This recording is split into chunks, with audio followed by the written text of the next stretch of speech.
আসসালামু আলাইকুম। আজকে আমি সি ফুড বয়েল রান্না করেছি। চলুন দেখা যাক কিভাবে রান্না করি। প্রথমে আমি সি ফুডের জন্য আলু এবং টমেটো আর ভুট্টা নিই, যেগুলো ছোটো ছোটো করে কেটে নিই। আপনারা চাইলে অন্যান্য কিছু দিতে পারেন, যেমন ডিম, শামুক আছে, তারপর অক্টোপাস, কাঁকড়া, এগুলো। তো সবজির মধ্যে আমি তিনটাই নিয়েছিলাম।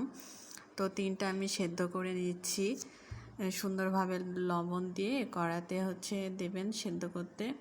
তো সেদ্ধ করা অনেকটাই আমার হয়ে গেছে, তো পরে আমি তুলে রাখি। তারপর আমি আবার কাঁকড়াগুলো তারপর ভাপ দিয়ে নিই এবং গরম পানিতে, তাহলে ভেতরে যদি এমনি ময়লা থাকে তাহলে সেগুলো পরিষ্কার হয়ে যাবে। ভাপ দেওয়ার পরে আমি কড়াইতে তেল দেওয়ার পরে আগে থেকেই ডিম সেদ্ধ করা ছিল, টুকরো টুকরো করে সেগুলো আবার ভেজে নিয়েছিলাম। পরে এই যে আমি এক এক করে ভেজে নেওয়ার পরে তুলে রাখছি। দেখতে পাচ্ছেন যে আমার ভাজা অনেক হয়ে গেছে, কি সুন্দর লাল লাল কালার এসেছে। তো এখন আমি এই ভাজাগুলো রেখে দিয়েছি।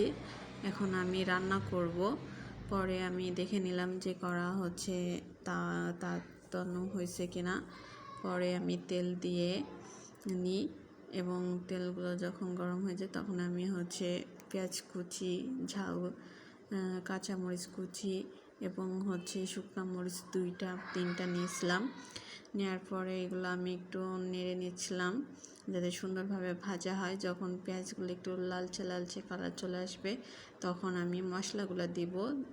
এতে ঝাল বাটা, রসুন বাটা, পেঁয়াজ বাটা এগুলো ছিল, আদা বাটা, তারপর মশলা বাটা, ধনে বাটা, তারপর এগুলো দিয়ে আমি সুন্দর করে কষে তারপর একটু পানি দিয়ে নিয়েছিলাম।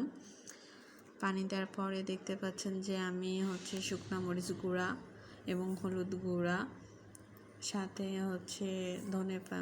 ধনে গুঁড়া এবং জিরে গুঁড়া, মশলা গুঁড়া, তাতে আবার এখানে আপনারা বাজারে কিনতে পাওয়া যায় সি বয়েলের মশলা, ওটা দিতে পারেন। তারপর আর কিছু মশলা অ্যাড করতে পারেন, যেমন মাংসের মশলা, স্বাদ মতন একটু নুন।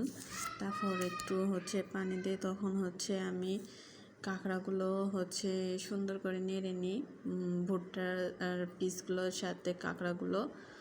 তো আপনার এখানে শামুক, অক্টোপাস, তারপর কুইন্স এগুলো দিতে পারেন, যেগুলো সি ফুড আছে যারা খান। অবশ্য আমি এগুলো খাই না, তাই আমি দিই নাই।